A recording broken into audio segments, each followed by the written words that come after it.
ጤና ይስጥልን እንዴት ሰነበታችሁ የተወደዳችሁ ተመልካቾቻችን ከአማራ ሚዲያ ኮርፖሬሽን የሰሞነኛ ዝግጅታችን ተጀምሯል። በቀጥታ ስርጭት ከዚህ ሰዓት ጀምሮ ወደ እናንተ ይደርሳል።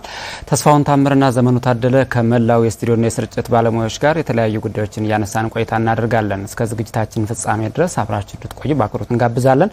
ተስፋውን እንግዲህ 3 የተለያዩ ጉዳዮችን በዛሬው የሰሞነኛ ዝግጅታችን እናነሳለን። መልካም እንግዲህ ዛሬም እንደተለመደው በቆይታችን የተለያዩ ሀገራዊና ክልላዊ ጉዳዮችን የምንዳስስ ነው የሚሆነው። ዘሜ ከሰሞኑ በተለይም ሀገራዊ ይዘት ያላቸውን ጉዳዮች በስፋት የምንመለከት ይሆናል። የኢትዮጵያ ሀገራዊ ምክክር ኮሚሽንን እንመለከታለን። ሀገር በቀል ኢኮኖሚ ማሻሻያ በተለይም ባለፉት 5 ዓመታት በሀገሪቱ በተደረጉ የኢኮኖሚ ማሻሻያዎች የመጡ ለውጦችንም የምንመለከት ይሆናል። አዎ የሀገራዊ ምክክር ኮሚሽን እንግዲህ በአጀንዳዎችን ይፋ አድርጓል። እነዚህን ጉዳዮች በዝርዝር እንመለከታቸዋለን።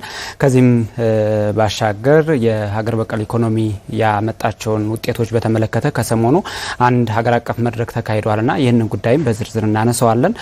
የበጎ ፈቃድ አገልግሎትም እንግዲህ በይፋ እየተጀመረ ነው። የክረምት በጎ ፈቃድ አገልግሎት ማለት ነው። ይህንን የተመለከተ ቆይታም እናደርጋለን። ተስፋውን እንግዲህ ወደ ቀዳሚው ርዕሰ ጉዳያችን እንመለስ።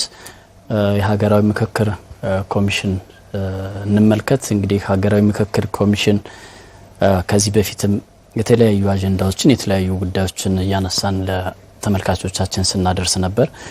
ከሰሞኑ እንግዲህ ሀገራዊ ምክክር ኮሚሽን ወሳኝ ወደሚባለው ምዕራፍ መሸጋገሩን መግለጫ ሰጥቷል። ከሰሞኑ በተለይም ደግሞ ለዋናው ሀገራዊ ምክክር ጉባኤ የሚቀርቡ ዋና ዋና የተባሉ አጀንዳዎችን በመግለጫ አስታውቋል ማለት ነው። ሀገራዊ የምክክር ኮሚሽን በመጣባቸው ሂደቶች የነበሩ ስኬቶችና አሁን ቀጣይ በሐምሌ ወር ለሚካሄደው የጠቅላላ ሀገራዊ ምክክር ጉባኤ ላይ የሚቀርቡ ዋና ዋና አጀንዳዎችን የሀገራዊ ምክክር ኮሚሽን ዋና ኮሚሽነር ፕሮፌሰር መስፍን አርአያ መግለጫ ሰጥቷል። እንግዲህ እነዚህ ዋና ዋና 8 የተባሉ የተለዩ ጉዳዮች አሉ። በዚያ ውስጥ ደግሞ የተካተቱ በርካታ ንዑስ ጉዳዮች አሉና እነዚያ ጉዳዮች እንግዲህ በሐምሌ ወር ውስጥ ዋናው ሀገራዊ ምክክር ጉባኤ ይካሄዳል ተብሎ ነው የሚታሰበውና እነዚያ ጉዳዮች ቀርቦ በህዝብ ተወካዮች ከህዝብ ተወካዮች ለቀረቡ ተወያዮች ቀርበው ምክክር ይደረግባቸዋል ተብሎ ይጠበቃል። ዘሜ እንግዲህ ምክክር ኮሚሽኑ እንግዲህ ላለፉት 4 ዓመታት በሀገር አቀፍ ደረጃ በተለያዩ በተካሄዱ መድረኮችና በሌሎች መንገዶች ከተሰበሰቡ አጀንዳዎች መካከል እነዚህ ዋና ዋና ተብሎ የተለዩ እንደሆኑ ነው የተገለጸው። 8 አጀንዳዎች ዋና ጭብጦች ናቸው። እነዚህ ጉዳዮች በስራቸው በርካታ ሀሳቦችን መያዛቸውን ፕሮፌሰር መስፍን አርአያ ሲገልጹ ነበር። ከዚህ በፊት እንግዲህ ሀገራዊ ምክክር ኮሚሽኑ የተለያዩ ተግባራትን ሲያከናውን እንደነበር ሂደቱን እናስታውሳለን። በተለይም ደግሞ የተሳታፊዎች ልየታ፣ የአጀንዳ መረጣና የአጀንዳን የመቅረጽ ተግባራትን በተለያዩ ጊዜያት ሲያከናውን ነበር። በሀገር ውስጥና በውጭ የሚኖሩ ዲያስፖራዎችም በዚሁ ተካተው ሀሳባቸውን እንዲያቀርቡ ሲገለጽ ቆይቷል። እንግዲህ የሀገራዊ ምክክር ኮሚሽን በአዋጅ ቁጥር 1265 2014 ዓ.ም ከተቋቋመ ጀምሮ እንግዲህ 4 ዓመታትን ያስቆጠረ ተቋም ነው። በእነዚህ 4 ዓመታት ውስጥ በኢትዮጵያ የውስጥ ችግሮችን ለማግባባት በሚል ዋነኛ ተልዕኮ ይዞ የምክክር ኮሚሽኑ እንደተቋቋመ ይታወቃል። እንግዲህ በዚህ ባለፉት 4 ዓመታት ውስጥ በጣም በርካታ ስራዎችን አከናውኗል። የመጀመሪያው በምክክር ኮሚሽኑ ውስጥ አካታች በሆነ መንገድ ምክክር እንዲደረግ የሚያደርጉ አሰራሮችን ዘርግቶ ከታች ጀምሮ ወደ ላይ የምክክር ሂደት እንዲከናወን አድርጓል። አካታችነቱ በተለይ ሁሉንም የማህበረሰብ ክፍል በወኪሎቻቸው በኩል እንዲወከሉ አድርጎ ከዚህም ባሻገር በኢትዮጵያና በትውልዱ ወደፊት ጣፈንታ ላይ ድርሻ አላቸው የሚባሉ ሁሉ በዚህ የምክክር ሂደት ውስጥ እንዲያልፉ ተደርጓል። እንዳነሳው በውጭ የሚኖሩ ኢትዮጵያውያንን ጨምሮ ያሏቸውን አጀንዳዎች በምክክር ኮሚሽኑ አዘጋጅነት የተለያዩ ውይይቶች ተደርገው አጀንዳዎች እንዲያስይዙ ተደርጓል። እነዚህ አጀንዳዎች እንግዲህ በጊዜ ሂደት እየጠበቡ እየተጠቃለሉ መጥተው በየፈርጃቸው ተደራጅተው ከዛም ባሻገር ደግሞ ቅድሚያ የሚሰጣቸው ሀገራዊ የምክክር ኮሚሽኑ ከተቋቋመለት ዓላማ ጋር የሚናበቡ ይዘት ያላቸው አጀንዳዎች በልዩ ሁኔታና በቅድሚያ ተመርጠው አሁን ላይ በይፋ ለሚደረገው ሀገራዊ የምክክር ስራ አሁን ከሐምሌ ወር ጀምሮ ይደረጋል። በሐምሌ ወር ለሚደረገው አጀንዳ እነዚህ 8 ትልልቅ አጀንዳዎች በስራቸው ደግሞ በጣም ብዙ ትልልቅ ሀገራዊ ጉዳዮችን ይዘው ተመርጠዋል። እነዚህ አጀንዳዎች እንግዲህ በህዝብ ደረጃ ህዝብ ቅሬታ ሲያነሳባቸው የነበሩ ስጋቶችን የሚገልጽባቸው ተስፋዎችን የሚያንጸባርቅባቸው እንደሆኑ ፕሮፌሰር መስፍን አርያም እየገለጹ ነበሩ። በጠቅላላው የኢትዮጵያውያን ድምጽ ተብለው የሚወሰዱ አጀንዳዎች ናቸው። ተስፋሁን እንግዲህ እነዚህ አጀንዳዎች የሁሉም ባለድርሻ የሚባለው ሁሉም ኢትዮጵያዊ ድርሻ ያለበት ሚናውን የሚወጣበት እንደሆነ ይታወቃል። የምክክር ኮሚሽን እንግዲህ ምክክሩ በኢትዮጵያ ውስጥ በወደፊቱም ትውልድ አሁን ባለው ትውልድ ዘላቂ የሆኑ አግባቢ ጉዳዮችን ይዞ ለመቀጠል የሚያስችሉ አጀንዳዎች ናቸው። እነዚህ አጀንዳዎች 8 ናቸው እንዳነሳ ነው። እነዚህ አጀንዳዎች እንግዲህ ከትልቁ ከሀገር ግንባታ ጀምሮ ሌሎች በእያንዳንዳችን ሕይወት ውስጥ አሻራ የሚኖራቸው ጉዳዮችም ጭምር ተጠቃለው የቀረቡበት ነው የነበረው። አዎ እንግዲህ በርካታ አካላት ናቸው ከዚህ በፊትም የተሳተፉት በዚህ ሀገራዊ ምክክር ሂደት ላይ ዘሜ እንደሚታወቀው በተለይም ደግሞ እንደ ሀገር አላግባባ ያሉና ስር የሰደዱ ችግሮችን በመፍታት ዘላቂ ሰላምን ያመጣል ተብሎ ከፍተኛ ተስፋን የተጣለበት እንግዲህ አጀንዳዎቹም በጣም ጥልቅና በርካታ ሀሳቦችን የያዙ ናቸው። ሲገለጽ እንደነበረው እነዚህ 8 አጀንዳዎች በተለይ እንደ ሀገር ከዚህ በፊት የብጥብጥና የግጭት መንስኤ የሆኑ ጉዳዮች በዚያ ላይ ተነስተዋልና እነዚህ ጉዳዮች ደግሞ እንግዲህ በዋናው ሀገራዊ ምክክር ጉባኤ ላይ ተነስተው መፍትሄ ያገኛሉ ተብሎ ይታሰባልና ቀደም ሲልም አንተ እንዳልከው እንግዲህ የብዙ ባለድርሻ አካላት ህመሞች፣ ስጋቶች፣ ምኞትና ተስፋዎች በዚህ በአጀንዳ መልክ እንደቀረቡን የተገለጸው በሂደቱ ኮሚሽኑ ለምክክሩ ሂደት የሚጠቅሙ እጅግ በርካታ ግብዓቶችን መሰብሰቡን ከዚህ በፊትም የተለያዩ እነዚህን አጀንዳዎች ለመቅረጽ ከፖሊሲ ጥናቶችና የተለያዩ ግብዓቶችን እንደተጠቀመ ኮሚሽነሩ ሲገልጹ ነበር። እንግዲህ አጀንዳ የማሰባሰብ ስራው ራሱ ብቻውን ከ2 ዓመት በላይ እንደፈጀ ነው ሲገለጽ የነበረውና ይሄ ማለት እያንዳንዱ ከታችኛው የማህበረሰብ ክፍል ጀምሮ እስከ ላይኛው የመንግስት ተቋማት ጭምር በዚሁ ተሳትፈው ሀሳቦች ቀርበዋል። እንግዲህ ከመንግስት መዋቅር ጀምሮ እያንዳንዱ ሀሳብ በዚህ ሀገራዊ ምክክር ኮሚሽን ላይ የተዳሰሱ ሀሳቦች ናቸው። እንግዲህ በዋናው ሀገራዊ ምክክር ጉባኤ ላይ በዚህ በፊታችን በሐምሌ ወር በሚካሄደው ከ4000 በላይ ተሳታፊዎች እንደሚገኙ ይጠበቃል። እነዚህ ተሳታፊዎች ያንዳንዱ የማህበረሰቡ ተወካዮች ናቸው። ስለዚህ እነዚህን ሀሳቦች ቀደም ብለው የተነሱት እነዚህ ዋና አጀንዳዎች እንዲያጠኑ እና በትኩረት እንዲገነዘቧቸው የመመርመር ስራዎችንም እንዲሰሩ ዋና ኮሚሽነሩ መልእክትም ሲያስተላልፉ ነበር። አሁን እነዚህ ዋና 8 አጀንዳዎች ቀርበዋል። እነዚህን አጀንዳዎች የመመርመርና የማጥናት በጥልቀት የመመርመር ለዋናው ሀገራዊ ምክክር ጉባኤ ትልቅ አስተዋጽኦ ስለሚኖረው እነዚህ ተሳታፊዎችና ተወካዮች ከወዲሁ ዝግጅት ማድረግ እንደሚጠበቅባቸውም ሲገልጹ ነበር። ዘሜ እንግዲህ ወደ ዋና አጀንዳዎች ስንመለስ በቀዳሚነት የተቀመጠው የሀገር ግንባታ ጉዳይ ነው። እንግዲህ ያነሱት የሀገር ግንባታ ጉዳይ ከተቀመጡ 8 ዋና አጀንዳዎች መካከል አንደኛው ነውና በዚህ አጀንዳ ስር ከተካተቱ ንዑሳን ጉዳዮች መካከል የማንነትና የሀገር ባለቤትነት እንዲሁም የጋራ ሀገራዊ ማንነትና እሴቶች ተጠቃሽ ናቸው። በዚህ ውስጥ ናቸው። ታሪክና ማንነትም አለ። ሀገር ግንባታና ብዝሃነት እንግዲህ ብዙ ጊዜ ከዚህ በፊትም ስንል እንደነበረው በታሪክ እና በብሔራዊ ጀግኖቻችን አለመግባባቶች እንዳሉ ይታወቃልና እነዚህ ጉዳዮችም በዚያ ላይ እንደሚዳሰሱ ነው የተቀመጠ። ከዚያ ውጪ የመንግስት አደረጃጀትና ስርዓት ቅርጽ እንዲሁም የፖለቲካ ስርዓት፣ የፖለቲካ ውክልናና የምርጫ ስርዓት በሚለው አጀንዳ ስርም ሌሎች በርካታ ንዑሳን ጭብጦች ተዘርዝረው ይገኛሉ። እንደ አብነት በህገ መንግስቱ አንቀጽ 39 የተደነገገው የራስን እድል በራስ የመወሰን መብት፣ የፌደራል መንግስትና የክልል መንግስታት ግንኙነት፣ የስልጣን ክፍፍል፣ የፌደራል መንግስትና የክልል መንግስታት መሪዎች የስልጣን ዘመን፣ እነዚህ ሁሉ ተካተዋል።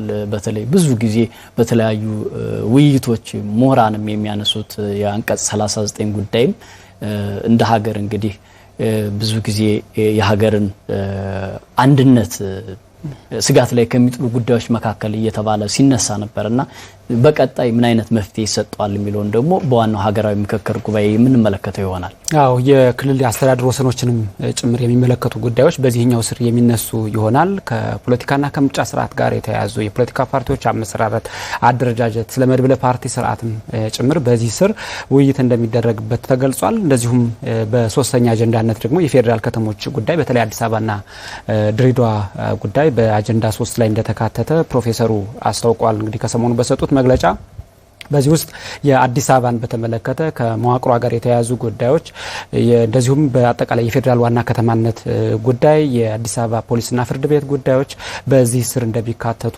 ተገልጿል። ድሬዳዋንም በተመለከተ የድሬዳዋ ሕጋዊ አቋም ምን እንደሚሆን እንደዚሁ በዚህ አጀንዳ ስር ውይይት የሚደረግበት ይሆናል። እንደዚሁም ድሬዳዋ ከተማ አስተዳደር ከኦሮሚያና ሶማሌ ክልሎች ጋር የሚኖረው ሁኔታም ግንኙነትን በተመለከተ ውይይቶች ይደረግበታል። ከተማ አስተዳደሩ በፌዴራል በተለይ በፌዴሬሽን ምክር ቤት አካባቢ የሚኖረው ውክልናም እንደዚሁ በአጀንዳ 3 ላይ በፌዴራል ከተሞች አጀንዳ ላይ በስፋት ውይይት የሚደረግበት ይሆናል።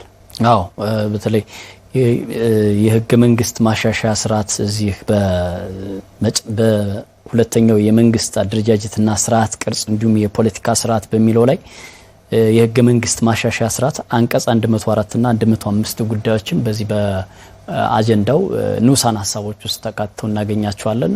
ብዙ ጊዜ ህገ መንግስቱ እንግዲህ እና አሜሪካና ሌሎችም በኢኮኖሚ የበለጸጉ የሚባሉ ሀገራት ህገ መንግስቶቻቸውን በየጊዜው እየፈተሹ በየጊዜው እያሻሻሉ የሚገኙበት ሁኔታ አለና ወደ ኢትዮጵያ ህገ መንግስት ስንመጣ ከዚህ በፊትም የሚቀርቡ ሀሳቦች ነበሩ። ህገ መንግስቱን ለማሻሻል የሚያስችሉ አንቀጹ ላይ በግልጽ የተቀመጡ ጉዳዮች እንደሌሉ አሳሪ እንደሆነ እንደዚህ አይነት ጉዳዮች እንደነበሩ በተለያዩ ክርክሮችና በተለያዩ ውይይቶች ላይ ምሁራንም መንግስት የሥራ ኃላፊዎችም በተለያየ ጊዜ ሲገልጹ ነበርና የህገ መንግስት የማሻሻያ ጉዳይ በዚሁ ከአጀንዳዎች መካከል ሆኖ በንዑሳን ጭብጥነት ተይዟል። ዘሜ ሌላው የሃይማኖቶች ጉዳዮችም ተነስቷል። እንግዲህ ሃይማኖት ጉዳይ አራተኛው አጀንዳ ነው።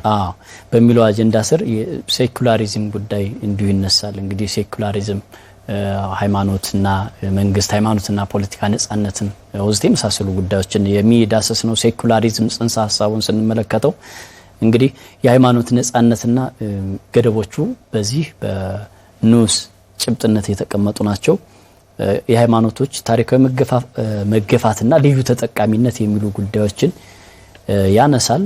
በሃይማኖቶች መካከል ያሉ ውጥረቶችና መፍትሄዎች ምን መሆን አለባቸው የሚለው በዚያ ውስጥ ተካቷል።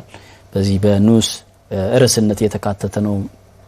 ዘሜ የተቋማት ግንባታ ጉዳይ ነው። ሌላው ደግሞ አምስተኛው አጀንዳ የተቋማት ግንባታ የህግ የበላይነት የሰብአዊ መብቶች ጉዳይ የሰብአዊ መብቶች ጉዳይ የሚለው አጀንዳ ነው። እንግዲህ በዚህ ውስጥ በሀገር ውስጥ የተፈናቀሉ ሰዎች መብቶች እንዲሁም የጣምራ ዜግነት መብት እውቅና ከዚህ ዋና አጀንዳ ዝርዝሮች መካከል ሆኖ ተጠቅሶ ነው የሚገኘው። ሌሎችም ዋና አጀንዳነት የተጠቀሱትና ንዑሳን ሀሳቦችም አሉ። አዎ ከዚህኛው አጀንዳ ጋር በተያያዘ ተስፋውን እንግዲህ የተቋም ግንባታ የህግ የበላይነትና ሰብአዊ መብቶች ጉዳይ ጋር በተያያዘ በምክክሩ ሂደትም ቁልፍ ምክክር ይደረግበታል ተብሎ የሚጠበቅ ነው። በዚህ ውስጥ እንግዲህ ስለ ሰብአዊ መብቶች የሚነሱ ጉዳዮች አሉ። እነዚህ የውጩንም ጭምር ኢትዮጵያውያንም ጭምር የሚስተናገዱበት ውይይት ነው የሚደረገው። የህግ የበላይነትንም በተመለከተ የህግ የበላይነት ህጋዊነት እንደዚሁም በህግ ፊት እኩል የመሆን መብቶች ጉዳዮች፣ የተጠያቂነት፣ የፍትህ ተደራሽነት ጉዳዮች በዚህ ስር የሚካተቱ ናቸው። ከተቋም ግንባታ ሂደት ጋር በተያያዘ በዚህ አጀንዳ ስር ውይይት ይደረግበታል። በተለይ እነዚህ የዲሞክራሲ ተቋማት የሚባሉ ተቋማት ነጻነታቸውን፣ ገለልተኝነታቸውን፣ ተጠያቂነታቸውን በተመለከተ ውይይት እንደሚደረግባቸው ተገልጿል። የዲሞክራሲ ተቋማት የሚባሉት እንግዲህ ብዙ ናቸው። የሰብአዊ መብት ተቋማት፣ የምርጫ የሚያከናውኑ ተቋማት፣ የሚዲያ ተቋማትን ጨምሮ የነዚህ ጉዳይም ጭምር ይነሳል። እንደዚሁም የሶስቱ የመንግስት አካላትም ጉዳይ አለ። የነዚህ ጉዳይም ጭምር የሚነሳበት ነው። በአጀንዳ 6 እንግዲህ የማህበራዊና ኢኮኖሚያዊ እንዲሁም የአርሶ አደሮችና አርብቶ አደሮች ጉዳዮች በአጀንዳ 6ነት ተይዟል። በዚህ ላይም ማህበራዊና ኢኮኖሚያዊ ጉዳዮች በስፋት ውይይት የሚደረግባቸው አጀንዳ ሆነው ተይዘዋል። እንግዲህ በእነዚህ ዋና ዋና አጀንዳዎች ስር የተካተቱ በርካታ ንዑሳን ሀሳቦች ነው ያሉ። እኛ ላብነት ነው ያነሳን ዘሜ እንጂ በርካታ ጉዳዮች ናቸው ፕሮፌሰር መስፍን አርአያ መግለጫው ላይ ሲገልጹ የነበሩት። እስኪ አሁን ደግሞ በመግለጫው ላይ ከዋና የኢትዮጵያ ሀገራዊ ምክክር ኮሚሽን ዋና ኮሚሽነር ፕሮፌሰር መስፍን አርአያ በመግለጫው ላይ ካስተላለፏቸው ሀሳቦች መካከል የተወሰኑትን አዘጋጅተናል። እሱን ተከታትለን የምንመለስ ይሆናል።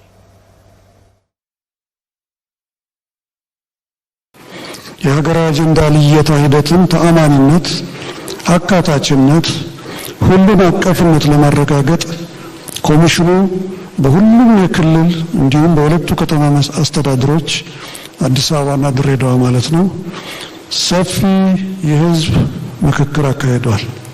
ኮሚሽኑ በመጀመሪያ ደረጃ ከተለያዩ ባለድርሻ አካላት የአጀንዳ ግብዓቶችን ሰብስቧል። ቀጥሎም የአጀንዳ ቀረጻ የአሰራር ስርዓትን በማዘጋጀት አጀንዳዎችን በየፈርጁ ማደራጀትና ማጠናቀር እንዲሁም ቅድሚያ የሚሰጣቸውን አጀንዳዎች መለየት ችሏል። በመቀጠልም እጅግ መሰረታዊና ሀገራዊ ፋይዳ መስፈርቶችን መሰረት በማድረግ በኮሚሽኑ ምክር ቤት ሰፊ ውይይት ተካሂዷል። በዚህም መሰረት ሀገራዊ አጀንዳዎች ተጣርተዋል። በሀገር ደረጃ ምክክር የሚደረግባቸው ከማይደረግባቸው ተለይተዋል። ከዚህም በኋላ ኮሚሽኑ ሀገራዊ ተብለው በተለዩ አጀንዳዎች ዙሪያ ከተለያዩ ባለድርሻ አካላት ጋር በመወያየት ሀገራዊ ምክክር አጀንዳዎች የመጨረሻ መልክ እንዲይዙ አድርገዋል። እነዚህ የተመለከቱት 8 አጀንዳዎች ዋና ዋና ጭብጦች ሲሆኑ ለእያንዳንዱ አጀንዳ ዝርዝር ንዑስ ጭብጦች በተናጠል ተዘጋጅተዋል።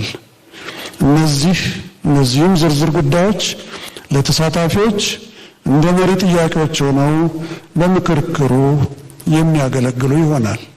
ክቡራትና ክቡራን፣ የምክክሩ ስኬት የሁላችንንም በጎ ተሳትፎ ይጠይቃል። ስለዚህ ሁሉም የህብረተሰብ ክፍሎች በንቃት እንድትሳተፉ ኮሚሽኑ በታላቅ አክብሮትና ትህትና ይጋብዛል። የተከበራችሁ ተመልካቾቻችን ይህ ሰሞነኛ መሰናዷችን ነው። ከኛ ጋር ስለሆናችሁ እጅግ አድርገን እናመሰግናለን።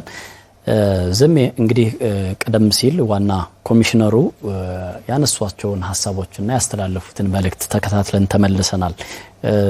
በርካታ ጭብጦችና ሀሳቦች በዋና ዋና አጀንዳዎች ስር እንዳሉ ጠቅሰዋል። እንግዲህ ይህ ለዚህ ሀገራዊ ምክክር ጉባኤ የሁሉም የነቃ ተሳትፎ ወሳኝ እንደሆነ መልእክት ሲያስተላልፉ ነበር።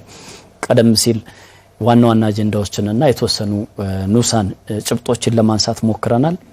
እንግዲህ በተለይ በ7ኛና 8ኛ መጨረሻ ላይ የተቀመጡት ዋና ዋና አጀንዳዎች ሙስናና መልካም አስተዳደር በ7ኛ ደረጃ ላይ የተቀመጠ አጀንዳ ነው። መጨረሻ ላይ ደግሞ የሰላም ግንባታ ጉዳይ በዋና አጀንዳነት ተቀምጧል። በዚህ ውስጥም እንግዲህ የግጭት መንስኤዎችና አፈታት መንገዶች የሚል ንዑስ ርዕስ ተካቷል። መሳሪያ ያነሱ አካላት የሚመለከቱ ጉዳዮችንም የሚዳስስ እንደሆነ እንግዲህ ዋና ዋና አጀንዳዎቹ ይህን ይመስላሉ። 8 ናቸው። በጣም ብዙ ንዑሳን አጀንዳዎች በውስጡ ያሉት ነው። እንግዲህ በጠቅላላው የሀገራዊ ምክክር ኮሚሽን ከሐምሌ ጀምሮ በጣም ብዙ ተስፋ ተደርጎበት የሚከናወን ነው። ኢትዮጵያ ካለችበት ሁኔታ አንጻርና በተለይ ዘላቂ የሀገራዊ መግባባት ከመፍጠር አንጻር ሚና ይኖረዋል። ለዛም ሚናም የተመሰረተ ተቋም እንደመሆኑ ያንን ሚና ይወጣል ብለን እናስባለን። ሌሎች ሀገራትም ከነበረባቸው ውስጣዊ ችግሮች በመሰል የምክክር ሁኔታዎች እንደወጡ ይታወቃል። እነ ደቡብ አፍሪካን ከነ ሩዋንዳን ማንሳት እንችላለን። እነ ቱኒዚያን ማንሳት እንችላለን። የቱኒዚያ ምክክር ኮሚሽን እንዲሁም በ2015 አካባቢ የሰላም ኖቤልም ጭምር እስከ መሸለም የደረሰ ተቋም እንደነበር እናስታውቃል። ይሄ ሁሉ ሀገር ውስጥ በሰሩት ስራ በምክክር ባመጡት ውጤት ነውና እንግዲህ ኢትዮጵያውያንም አንድ በተስፋ የሚጠብቁት ይሄኛው ሀገራዊ ምክክር ይሆናል ማለት ነው። በስኬት እንዲጠናቀቅ እንግዲህ አሚኮም ሚናውን የሚወጣ ይሆናል። ከሚዲያ አንጻር ወደ ሁለተኛው ጉዳያችን ነው የምንሸጋገረው። ተስፋውን ሁለተኛው ጉዳያችን እንግዲህ ከሰሞኑ አንድ ሀገር አቀፍ መድረክ ተካሂዷል። ኢትዮጵያ ታከናውናለች የሚል ጉባኤ ነው። ይህ ጉባኤ ከለውጥ ወደ ዘላቂ ሽግግር በሚል መሪ መልእክት የተደረገ ጉባኤ ነው። ጉባኤው ባለፉት ዓመታት በኢትዮጵያ ኢኮኖሚ ሪፎርም ላይ ምን ስኬቶች ተመዘገቡ የሚለውን የዳሰሰ ሀገር አቀፍ መድረክ ነው የነበረው። አዎ እንግዲህ በተለይም ባለፉት 5 ዓመታት በተለያዩ የኢኮኖሚ ዘርፎች የታዩ ለውጦች የተገለጹበት ነው። በተለይም የተለያዩ ዘርፎች ናቸው መንግስት በተለይ ከዚህ በፊት ትኩረት ያልተሰጣቸው ዘርፎችን ራሳቸውን ችለው የኢኮኖሚ ምሰሶ እንዲሆኑ በማድረግ በኩል ለኢኮኖሚው የራሳቸው ሚና ይጫወታሉ በሚል የፖሊሲና የስትራቴጂ ማሻሻያ ተደርጎባቸው ወደ ስራ መገባታቸውን እናስታውሳለን። ዘሚ እንግዲህ ለአብነት አንዳንዶቹን ማንሳት እንችላለን። ቱሪዝም፣ ኢንዱስትሪ፣ ማዕድንና ግብርና እንዲሁም ሌሎች ዘርፎችን ማንሳት አይሲቲ እነዚህን ዘርፎች ማንሳት እንችላለን። እንግዲህ በቱሪዝም ዘርፍ ስንመለከት በተለይም ኢትዮጵያ የጥንታዊ ስልጣኔ ባለቤት ነች። ጥንታዊ ታሪካዊና ሰው ሰራሽ እንዲሁም ተፈጥሯዊ ቅርሶች ባለቤት እንደሆነች ይታወቃል። በርካታ በዩኔስኮ የተመዘገቡ ቅርሶችም ባለቤት ነችና ከዚህ አንፃር በተለይ ባለፉት ጊዜያት እንደ ሀገር የቱሪዝም መዳረሻዎችን በማልማት ለኢኮኖሚው ጉልህ አስተዋጽኦ እንዲያበረክቱ ሲደረግ የነበረውን ማንሳት እንችላለን። በተለይ በቱሪዝሙ እንዳንድ የኢኮኖሚ ዘርፍ ትኩረት ተሰጥቶት ለሀገረ መንግስት ግንባታ እንዲሁም ለወል ትርክት መጠናከርና ለዜጎች የእርስ በርስ መቀራረብ እንደዋነኛ ስትራቴጂካዊ መሳሪያ አድርጎ እየተጠቀመበት እንደሆነ እየተገለጸ ነው የሚገኘውና ቱሪዝምን ለማሳደግ የፖሊሲ ማሻሻያ እንዲቀረጽ ተደርጓል። ዘርፉ ራሱን ችሎ በሚኒስቴር ደረጃ እንዲመራ ተቋማዊ ሪፎርምም ተደርጓልና ከዚያ በኋላ በሀገሪቱ የተለያዩ አካባቢዎች የቱሪዝም መዳረሻዎች ልማት በተለይ በስፋት ሲሰራ ነበር። ለአብነት የምናነሳው በአማራ ክልልም እንዲሁም በተለያዩ ክልሎች የቱሪዝም መዳረሻዎች ለምተዋል። በገበታ ለሀገር፣ በገበታ ለትውልድና ገበታ ለሸገር የተባሉ ኢኒሼቲቮች ተጀምረው በእነዚህ ፕሮጀክቶች በርካታ የሥራ ዕድል የፈጠሩ ኢኮኖሚውን ያነቃቁ የቱሪዝም መዳረሻዎች ግንባታዎች ሲከናወኑ ቆይተዋልና በዚህ ሂደት ቱሪዝሙ ከጊዜ ወደ ጊዜ መነቃቃት እያሳየ የሀገር ግንባታንም በዚያው ልክ እየጨመረ ይሄድ እንደሆነ ነው እየተገለጸ የሚገኘውና የቱሪዝም ሚኒስቴር መረጃ እንደሚያመለክተው ከሆነ እንግዲህ የውጭ ሀገር ቱሪስት ፍሰት በ2014 በጀት ዓመት 781 ሺህ እንደነበረ ያመላክታል። በ2017 በጀት ዓመት ወደ 1.3 ሚሊዮን በሀገር አቀፍ ደረጃ ከፍ ማለቱን ያሳያልና ይህ በጣም ትልቅ ለውጥ ነው። በዚህ ሂደት ደግሞ የተገኘው የምንዛሬ የተገኘው ገቢ ምን ያህል ነው የሚለው በዚያው ልክ እየጨመረ እንደመጣን የሚያሳየውና ለአብነት የአድዋ ድል መታሰቢያን የጎበኙ በኮንፈረንስ ቱሪዝም የተሳተፉትን በ6 ወራት ውስጥ ብቻ ወስደን ስንመለከተው 61966 የኮንፈረንስ ጎብኚዎችን አስተናግዷል። የአድዋ ድል መታሰቢያ ማለት ነው። ከዚህም እንግዲህ 145.3 ሚሊዮን ብር ገቢ መገኘቱን ያመላክታልና ቱሪዝሙ ከጊዜ ወደ ጊዜ በተለይ የሆቴሎች የመያዝ ምጣኔ የእንግዶች የቆይታ መጠን እየተሻሻለ መምጣቱንና የተሻለ እድገት እየታየ እንደሆነ ያመላክታሉ እነዚህ የወጡ መረጃዎች። አዎ በጠቅላላው የኢኮኖሚ ማሻሻያ ሪፎርሙን ስንመለከት ከሪፎርሙ በፊት የነበሩ መሰረታዊ የኢኮኖሚው እንቅፋቶች ተደርገው የሚወሰዱ የፖሊሲ ማሻሻያ ውስጥ ተገብቶ ነበር። እንግዲህ የትኩረት መስኮችን መለየትም አንደኛው ስራ ነው የነበረው። እነዚህ 5 የኢኮኖሚ ምሰሶች ናቸው ተብለው የተለዩ መስኮች ከዛ በፊት ብዙም ትኩረት ያልተሰጣቸው ነው የነበሩ። ቱሪዝምን ጨምሮ የማዕድንም የቴክኖሎጂ ዘርፉም ያን ያክል የኢንዱስትሪ ዘርፉም ያን ያክል ትኩረት ያልተሰጠው ነው የነበረው። በዚህ ግብርናው ላይ ብቻ የተመሰረተ ነው የነበረው። በዚህም የተነሳ የኢትዮጵያ ኢኮኖሚ ከፍተኛ ቀውስ ውስጥ ገብቶ እንደነበር መረጃዎች ያሳያሉ። ከፍተኛ የዋጋ ንረት ያጠቃው ኢኮኖሚ፣ የውጭ ዕዳ የተሸከመ ኢኮኖሚ ነው የነበረው። በውጭ ምንዛሬ እጥረትም ጭምር የተፈተነ የባንኮች እንደዚሁ የተዛባ የብድር ስርዓት የገቡበት የበጀት ዲሲፕሊን የተዛባበት በጠቅላላው እነዚህ መሰረታዊ የኢኮኖሚው ችግሮች ናቸው የነበሩ። እነዚህን ችግሮች ከመሰረቱ ለማረም በሚል ነው ወደ ኢኮኖሚ ማሻሻያ ሪፎርሙ የተገባው። እነዚህ ሪፎርሞች መሰረታዊ የሚባሉ ለውጦችን አምጥተዋል። በኢትዮጵያ ታከናውናለችው ጉባኤ ላይ ጠቅላይ ሚኒስትር ዶክተር አብይ አህመድም ተገኝተው ነበርና እሳቸውም እነዚህ ያደረግናቸው ማሻሻያዎች ዘላቂ እድገትን የሚያበረታቱ ከስራ ዕድል ፈጠራው ከጠቅላላ እድገት ጋር ተወዳዳሪ ኩባንያዎችን ከመፍጠር ጋር የተያዙ እድገቶችን ሊያመጡ የሚችሉ እንደሆኑ ጠቅላይ ሚኒስትሩም ሲገልጹ ነበረ። ሪፎርሙም ሲታሰብ የሚተገበር እንዲሆን አካታች የግል ዘርፉንም የሚያበረታታ የማክሮ ኢኮኖሚ መረጋጋትን የሚፈጥር እንደዚሁም ሰፊ የተለያዩ የእድገት አማራጮችን የሚያመላክት እንዲሆን ጥረቶች ሲደረጉ ነበር። ተስፋሁን በዚህ የተነሳ አንተ ያነሳኸውን የቱሪዝም ዘርፉን ጨምሮ በርካታ ለውጦች እንደመጡ በዚህ ጉባኤ ላይ ተነስቷል። የኢንዱስትሪው ዘርፍም በግብርናው ዘርፍም እንደዚሁ የግብርና ዘርፍ አንደኛው ሰፊ የፖሊሲ ማሻሻያ የተደረገበት እንደሆነ ይታወቃል። በዚህም የምርት መጠን እንዲጨምር ተደርጓል። ከ44 ሚሊዮን ቶን ወደ 50 ሚሊዮን ቶን የምርት እድገት ተመዝግቧል። አሁን የማምረት አቅሙም በሄክታር ወደ 29 ኩንታል እንዲያድግ ተደርጓል። በተለይ ከሌማት ትሩፋት ኢኒሼቲቭ ጋር ተያይዞ በእንስሳት አካባቢ የመጣው ለውጥም ጭምር ሲነሳ ነው የነበረው። የአትክልትና የፍራፍሬ ልማቶች እንደዚሁ በግብርናው ላይ ከታዩ ከአምስቱ የኢኮኖሚ መስኮች ውስጥ አንዱ በሆነው ግብርና ላይ የታዩ ለውጦች ናቸው። በተመሳሳይ የስራ ዕድሉ አካባቢ የመጡ ለውጦች ኢኮኖሚው ላይ የራሳቸውን አስተዋጽኦ አድርገዋል። እንግዲህ ወደ 4.9 ሚሊዮን አዳዲስ የስራ ዕድሎች እንደተፈጠሩ በዚህ ዓመት ብቻ ሲነሳ ነው የነበረው። ሌላው የምናነሳው የኢንዱስትሪው ጉዳይ ነው። ተስፋሁን የኢንዱስትሪው አሁን ላይ በተለይ በማምረት ዘርፍ ላይ የነበረው የኢንዱስትሪዎች የማምረት አቅም ዝቅተኛ ነው የነበረው ከ49 በመቶ ያልተሻገረ እንደነበር ይነሳል። በዚህ መድረክ ላይ የብሔራዊ ባንክ ገዢው ዶክተር ኢዮብ ተካልኝ አሁን ላይ የፋብሪካዎች የማምረት አቅም ወደ 66.3 በመቶ ደርሷል ሚል አንስተዋል። በእነዚህ ውስጥም ከ3.3 ሚሊዮን በላይ ዜጎች የስራ ዕድል ተፈጥሮላቸዋል። ይሄ ኢንቨስትመንቱንም ስናነሳ በጠቅላላው የኢኮኖሚ ማሻሻያ ሪፎርሙ መሰረታዊ ለውጦችን እያመጣ እንደሆነ የሚያሳይ ነው። ማዕድንንም ልናነሳ እንችላለን። በነገራችን ላይ የኢትዮጵያ በጣም ብዙ ማዕድን በተለያዩ አካባቢዎች እንዳሏት ይታወቃል። ከዚህ በፊት የነበረው የማዕድን ሀብቱ አንደኛው በበቂ ሁኔታ መኖሩን አለማወቅ አለማጥናት ነው የነበረው። ከዛ ባሻገር ደግሞ እንጠቀምበት የነበረው የአስተዳደር ስርዓቱ በራሱ የተዛባ እንደነበር ተደጋግሞ ይነሱ ነበር። አንደኛው ማሻሻያ የተደረገው እዚህ ዘርፍ ላይ ነው።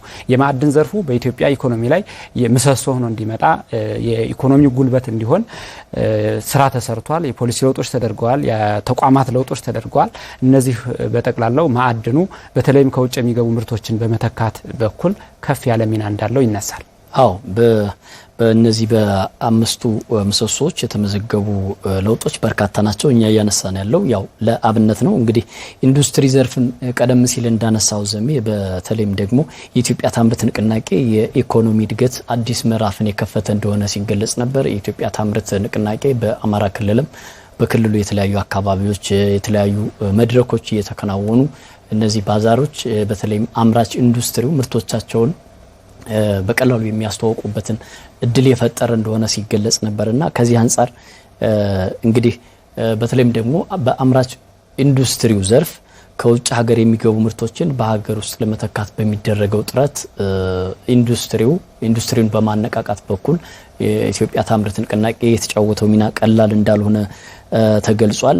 በተለይም እነዚህ የመገልገያ ቁሳቁሶች እንደ አልባሳት፣ የኤሌክትሪክ ቁሳቁሶችና ሌሎችም በሀገር ውስጥ መመረታቸው ለውጥ እያሳየ መምጣቱ ነው እየተገለጸ የሚገኙ። ሌላው የአርሶ አደሮች ጉዳይ አርሶ አደሮች ምርታቸውን አምርተው ለኢንዱስትሪዎች በግብዓትነት የሚያቀርቡበት ሂደት እየተሻሻለ መምጣቱ ነው እየተገለጸ የሚገኘው። እንግዲህ በተለይ ኢንዱስትሪው ግብዓት ይፈልጋል፣ የግብርና ምርቶችን ግብዓት ይፈልጋል። በዚህ ሂደት አርሶ አደሮችም በቀላሉ ወደ ኢንዱስትሪዎች ምርቶቻቸውን በማቅረብ የገበያ ትስስር እየተፈጠረላቸው እንደሆነ ነው እየተገለጸ የሚገኘው። ግብርናው ላይ የተወሰደው የሜካናይዜሽንና የኩታ ገጠም በክላስተር የማደራጀት ስራዎችም አንደኛው ለዚህ ለኢንዱስትሪ ግብዓት እንዲሆን በሚል ሐሳብ ነው። እውነት ነው። አዎ በተለይም እነዚህ ከውጭ የሚገቡ ምርቶችን በሀገር ውስጥ ተኪ ምርቶች በመተካት ወደ 3.6 ቢሊዮን ዶላር የሚገመት ዋጋ ከውጭ ምንዛሬ ማዳን እንደተቻለ ነው መረጃዎች የሚያመላክቱትና በተለይ ኢንዱስትሪውን ማሻሻልና ኢንዱስትሪውን ማጠናከር ሀገራዊ ሉዓላዊነትና ነጻነትን ለማረጋገጥ የኢኮኖሚ አቅምን ለማሳደግ በሚደረገው ጥረት የራሱ ከፍተኛ ድርሻ እንዳለው ከዚህ በፊትም መንግስት የሥራ ኃላፊዎቹ ሲገልጹ ነበርና በተለይ በሀገር በቀል ኢኮኖሚ ማሻሻያ ሪፎርሙ የሀገሪቱን የማምረት አቅም ከጊዜ ወደ ጊዜ ያሻሻለው መምጣቱ ነው የተመላከተው። መንግስት ትኩረት ሰጥቶ ከሰራባቸው መካከል እንግዲህ ቀደም ሲልም ስናነሳ እንደነበረው ይህ የአምራች ኢንዱስትሪው ዘርፍ ነውና እዚህ አምራች ኢንዱስትሪው ዘርፍ ላይ ደግሞ ባለ ሀብቶች የሚያጋጥሟቸው የተለያዩ ችግሮችን ፊት ለፊት በማቅረብና እንዲፈቱላቸው ተቀራርቦ በመነጋገር በኩል የራሱ አዎንታዊ አስተዋጽኦ እንዳለው ነው ሲገለጽ የነበረው። በተለይም የግሉ ዘርፉን የማነቃቃት ስራ ትኩረት እንደተሰጠው ሪፖርቶች ያመላክታሉ። ዘሜ ከዚያው እንደ ህዳሴ ግድብ ያሉ ትልልቅ ፕሮጀክቶች የከተሞች የኮሪደር ልማቶች ውጤታማ ይሆኑ መምጣታቸው በስራ እድል ፈጠራው ከዚህ ጋር ተያይዞ በሺዎች ለሚቆጠሩ ዜጎች የስራ እድል እየፈጠሩ እንደሚገኙ ነው የተመላከተና እንግዲህ በማዕድን ዘርፍም ስንመለከተው በተለይ ማዕድን እንደ አንድ ኢኮኖሚ ምሰሶ ተደርጎ ተዋቅሯል። በዚህ ሂደት የፖሊሲና የህግ ማሻሻያዎችም ተደርገውለታል።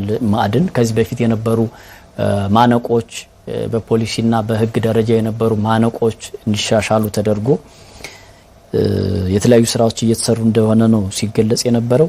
እንግዲህ የኢንዱስትሪ ሚኒስቴር መረጃ እንደሚያመላክተው ከሆነ ባለፉት 5 ዓመታት ዘርፉ ለውጭና ለሀገር ውስጥ ባለሀብቶች ሳቢ እንዲሆን የኮንትራት አሰጣጥ የሮያሊቲ ክፍያና የታክስ ማበረታቻዎችን ያካተቱ የህግ ማሻሻያዎችም ተደርገዋል።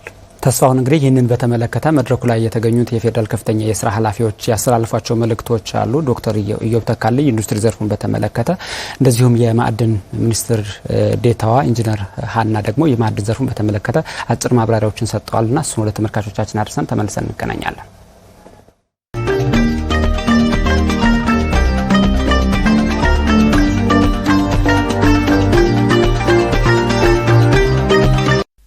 In terms of industrialization story, capacity utilization is significantly increasing. በኢንዱስትሪው ዘርፍ የማምረት አቅማችን መሰረታዊ ጭማሪ አሳይቷል። ከ49 በመቶ ወደ 66.3 በመቶ አድጓል። የኢትዮጵያ ታምርት ንቅናቄ የኢኮኖሚ ልዩ ዞኖች ማቋቋም የገቢ ምርቶች ቅነሳ ስትራቴጂ ለእድገቱ አስተዋጽኦ አበርክቷል። በዘርፉ ላይ ያለው የስራ እድል ፈጠራም አድጓል። በየአመቱ 30 በመቶ ጭማሪ አለው። አሁን 3.3 ሚሊዮን ዜጎች በዘርፉ የስራ እድል ተፈጥሮላቸዋል። ከጠቅላላ የሀገር ውስጥ ምርትም 30.2 በመቶ ድርሻ ይዟል። የኢንዱስትሪ ዘርፉ ድርሻ ከግብርናና ከአገልግሎት ዘርፎች በኢትዮጵያ ታሪክ ለመጀመሪያ ጊዜ የበለጠበት ነው። ይህ ማለት ግን የተሟላ ኢንዱስትሪ ያለን ማለት አይደለም። ነገር ግን በትክክለኛው መንገድ ላይ ነን። Have we industrialized fully? No. But are we on the right track? Absolutely. When the reform government came into office, የለውጡ መንግስት ከመጣበት ጊዜ ጀምሮ የተለያዩ ውሳኔዎችን አሳልፈናል። የተፈጥሮ ሀብታችን ጥቅም ላይ መዋል እንዳለበትና የምናስተዳድርበት ስርዓትም መቀየር እንዳለበት ወስነናል። ያለንን ሀብት ለይተን ወደ ጥቅም እንዲቀየር የሚያስችል ስትራቴጂ አውጥተናል። ተጨባጭ ውጤቶችን ማምጣት በሚቻልበት ስልት ላይ አተኩረን ሰርተናል። በዚህም ማዕድን በኢትዮጵያ ታሪክ ውስጥ የሚገባው ቦታ ላይ እንዲቀመጥ ሆኗል። የሀገሪቱ ኢኮኖሚ ምሰሶ መሆን ይችላል። የሀገራዊ እድገት ሞተሮች ውስጥ አንዱ ነው። ለግብርናና ለኢንዱስትሪ ዘርፍም የራሱን አስተዋጽኦ እያበረከተ ነው። ለስራው እንቅፋት የሚሆኑ አሰራሮችን የሚያስወግዱ ደንቦችም ስራ ላይ ውለዋል። የዲጂታል ስርዓትም እየተተገበረ ነው። ቀደም ባሉ ጊዜያት በሀገራችን መመረት የሚችሉ ቁሳቁሶችን ከውጪ ስናስገባ ቆይተናል። ይህም የኢኮኖሚ እድገቱን ጎድቶታል። ስለዚህ በሀገር ውስጥ ምርቶች ላይ ትኩረት አድርገን የገቢ ምርቶች ቅነሳ ላይ ሰርተናል። እንደ ስኬትም ከምናነሳቸው ስራዎች አንዱ የድንጋይ ከሰል ምርት ላይ ያስመዘገብነው ነው። በየአመቱ ከ300 ሚሊዮን ዶላር በላይ ወጪ ይደረግበት ነበር። አሁን ይህን በሀገር ውስጥ መተካት ተችሏል። entirely through domestic production. ተመልሰናል። የሰሞንኛ ዝግጅታችን አሁንም እንደቀጠለ ነው። ቀደም ሲል እንግዲህ ከኢኮኖሚ ማሻሻያ ጋር ተያይዞ የተደረገውን መድረክ ላይ የፌደራል ከፍተኛ የስራ ኃላፊዎች የሰጡትን ማብራሪያ ነው። እኛም ዘርዘር ያሉ ጉዳዮችን አንስተናል። ተስፋውን ካለን ሰዓት አንጻር ወደ ሶስተኛው ጉዳያችን ነው የምንሸጋገረው። የክረምት በጎ ፈቃድ ሶስተኛው ጉዳያችን ነው። እንግዲህ የበጎ ፈቃድ ስራ አመቱን ሙሉ የሚከናወን በየትኛውም ጊዜ በየትኛውም ቦታ መከናወን የሚገባው ስራ እንደሆነ ይታወቃል። ነገር ግን በዘመቻና በስፋት ሰዎች በሚሳተፉበት መንገድ ደግሞ የክረምት በጎ ፈቃድ እንደሚደረግ በየአመቱ ይታወቃል። የዘንድሮ የክረምት በጎ ፈቃድም እንግዲህ ከሰኔ አጋማሽ ጀምሮ በይፋ ተጀምሯል። በአገር አቀፍ ደረጃ ይህንን ፕሮግራም አሁን በዚህ በቀጥታ ስርጭት ባለንበት ሰዓትም በአማራ ክልል በይፋ ተጀምሯልና የበጎ ፈቃድ አገልግሎት ሶስተኛው ጉዳያችን ነው። ተስፋ አዎ እንግዲህ ዘሚ የበጎ ፍቃድ አገልግሎት በተለይ አንድ ሰው አንድ ግለሰብ ያለ ማንም አስገዳጅነት በራሱ ፍላጎትና ምርጫ እንዲሁ ምንም አይነት ክፍያ ሳይከፈለው ቁሳዊ ወይም ገንዘብ ክፍያ ሳይጠብቅ ሌሎችን ማህበረሰቡን ወይም ሀገርን አካባቢን ለመርዳት ጊዜውንና ዕውቀቱን እንዲሁም ጉልበትን የሚሰጥበት የበጎ አድራጎት ስራ እንደሆነ ይገለጻልና በዚህ ሂደት እንደ ሀገራችን በተለይ ክረምት በመጣ ቁጥር የበጎ ፍቃድ አገልግሎት በዘመቻ ይሰራልና ሆኖም ግን የበጎ ፍቃድ አገልግሎት አመቱን ሙሉ ሊከናወን የሚገባ ተግባር እንደሆነ ይገለጻል። ምክንያቱም የበጎ ፍቃድ አገልግሎት የሰብአዊነት ነው፣ ከሰብአዊነት የመነጨ ነውና ጊዜ፣ ቦታ፣ ጾታ፣ ዘር፣ ቀለም፣ ሃይማኖት እንዲሁም ድንበር የማይገድበው ተግባር ስለሆነ ሙሉ አመቱን በማንኛውም ጊዜና ሰዓት እንዲሁም በማንኛውም ቦታ ተግባራዊ ሊደረግ ይገባል ተብሎ በአማራ ክልልም እንደ ሀገርም በዘመቻ ይጀመራሉ። በተለይ እነዚህ በዘመቻ የሚጀመሩት ምክንያት አላቸው። በተለይም ደግሞ በአብዛኛው ትምህርት ቤቱ የትምህርት ተቋማት ይዘጋሉ። እሱን ምክንያት በማድረግ ተማሪዎች ወላጆቻቸው ወደ ቤተሰቦቻቸው የሚመለሱበት ጊዜ ነውና የረፍት ጊዜ ማለት ተብሎ ይታሰባልና በዚህ የረፍት ጊዜ እነዚህ ልጆች በበጎ ፍቃድ አገልግሎት ቢሰማሩ የራሱ የሆነ አዎንታዊ አስተዋጽኦ ስላለው እንደ ሀገርም እንደ አካባቢም የሚያበረክቱት የሆነ ነገር ስላለው በዘመቻ ይጀመራሉ። በትምህርት፣ በጤና፣ በአካባቢ ጥበቃ እንዲሁም በሌሎች ዘርፎች ቢሳተፉ አንድም ራሳቸውን በእውቀትና በክህሎት ያዳብራሉ ተብሎ ስለሚታሰብ በዘመቻ የሚጀምርበት አንደኛው ምክንያት ይሄ ነው ብዬ አስባለሁ። ከዚያ ውጪ ግን እንደ ሀገርም የበጎ ፍቃድ አገልግሎት በማንኛውም ጊዜና ቦታ መሰጠት እንዳለበት ይነገራል። በተለይ ዓለም አቀፋዊ ነው በጎ ፍቃድ አገልግሎት እንግዲህ ዓለም አቀፋዊ ጽንሰ ሐሳብ ነው። ሰብአዊነት ላይ የተመሰረተ ማንም ክፍያ ሳይጠይቅ ለህሊናውና ለራሱ ብሎ የሚያከናውነው ተግባር እንደሆነ ነው የሚገለጸው። አዎ በሀገር አቀፍ ደረጃም እንግዲህ የበጎ ፍቃድ አገልግሎት ዘመቻ በይፋ ተጀምሯል። ይህንን በተመለከተ ጠቅላይ ሚኒስትር ዶክተር አብይ አህመድ የሰጡት ሀሳብ አለ። እሱን ጋብዘን ተመልሰን እንገናኛለን። የክረምት በጎ ፍቃድ ስራዎቻችን ላለፉት ጥቂት ዓመታት ብዙ ውጤት አስገኝተዋል። የክረምት በጎ ፍቃድ ስንል የእጅ አጠር ሰዎችን ቤት እንጠግናለን፣ እናድሳለን፣ እንሰራለን። ሃውሲንግ ላይ የምንሰራው ስራ አንድ የክረምት በጎ ፍቃድ ስራችን ነው። ሀገር በቀል ዛፎችን እንተክላለን፣ ፍሩቶችን እንተክላለን። በአንዳንድ ቦታ ደግሞ ባህር ዛፎችን እንቀንሳለን። ይሄም የክረምት በጎ ፍቃድ ስራ አካላችን ነው። ከዚያ ውጭ የገጠር መንገዶች በእጅ የሚሰሩ ቀበሌን ከቀበሌ የሚያገናኙ፣ ሰፈርን ከሰፈር የሚያገናኙ መለስተኛ ድልድዮች በህዝብ አቅም የሚገነቡ ይሰራሉ። ፋርማሲዎች ይገነባሉ። የሟለ ህጻናት ትምህርት ቤቶች ይገነባሉ። በእነዚህ ሁሉ ስራ ውስጥ በመንግስት በጀት የማይሸፈኑ ነገር ግን የማህበረሰቡን የዕለት ተዕለት ችግር የሚፈቱ በርካታ ውጤታማ ስራዎች ሲሰሩ ቆይተዋል። አሁን ዘንድሮ ወሊሶ ላይ የኛ ቢሮ እዚህ ስፍራ ላይ መጠነኛ ቤቶች ይገነባል። ልክ አምና በማዕከላዊ ኢትዮጵያ እንደጀመርነው ስራ ማለት ነው። ክረምት በጎ ፍቃድ ስራዎቻችን ከበጀት በላይ ናቸው፣ ከልማት በላይ ናቸው። የሚያስተሳስሩ፣ የሚያስተባብሩ፣ የሚያዋህዱ፣ የሚያስተዋውቁ በመልካምነት በሰፈራችን በመንደራችን ቁም ነገር ሰርተን እንድናልፍ የሚያስችሉ ስለሆነ ወጣቶች፣ ጉልበት ያላቸው ልጆች እንደ ታላቅ የክብር ስራ መውሰድ አለባቸው። በዚህ ጊዜ ውስጥ በጋራ በትብብር ቆመን ስራ እንድንሰራ አደራ ማለት ፈልጋለሁ። የተከበራችሁ ተመልካቾቻችን የሰሞነኛ መሰናዷችንን እየተከታተላችሁ ነው የምትገኙት። እናመሰግናለን አሁንም ከኛ ጋር ስለሆናችሁ። ዘሚ እንግዲህ ጠቅላይ ሚኒስትሩ በሀገር አቀፍ የበጎ ፍቃድ ማስጀመሪያ መርሃ ግብር ላይ ያስተላልፉትን መልእክት ነው ተከታትለን የተመለስነው። አዎ እንግዲህ ቀደም ሲል ስናነሳ እንደነበረው የበጎ ፍቃድ አገልግሎት ማህበራዊ አገልግሎት ነው። በየአመቱ በየክረምቱም ይደረጋል፣ በጋም ይደረጋል።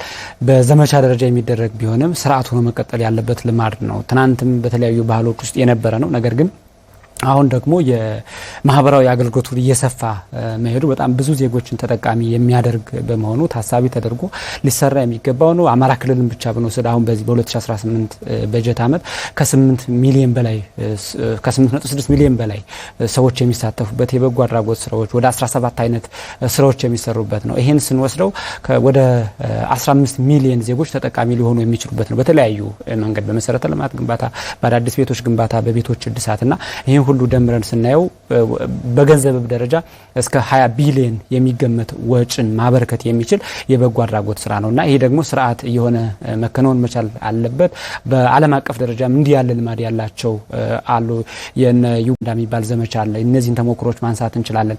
በየወሩ ሁልጊዜም በየወሩ ቅዳሜ የበጎ አድራጎት ቀናቸው ነውና እነዚህን ሁሉ ስንመለከት የበጎ አድራጎት ስራ በስፋት መከናወን ያለበት ነው። ተስፋውን እንግዲህ ካለን ሰዓት አንጻር የዛሬው የሰሞነኛ ዝግጅታችንን በዚህ ነው የምናጠናቀቀው። ለነበራችሁ አብሮነት እጅግ አድርገን እናመሰግናለን። የአማራ ሚዲያ ኮርፖሬሽን ዝግጅቶች ይቀጥላሉ። ተስፋውን ታምርና ዘመኑ ታደለ ከመላው የስቱዲዮ ባለሙያዎች ጋር ቆይታ አድርገናል። ጤና ይስጥልን።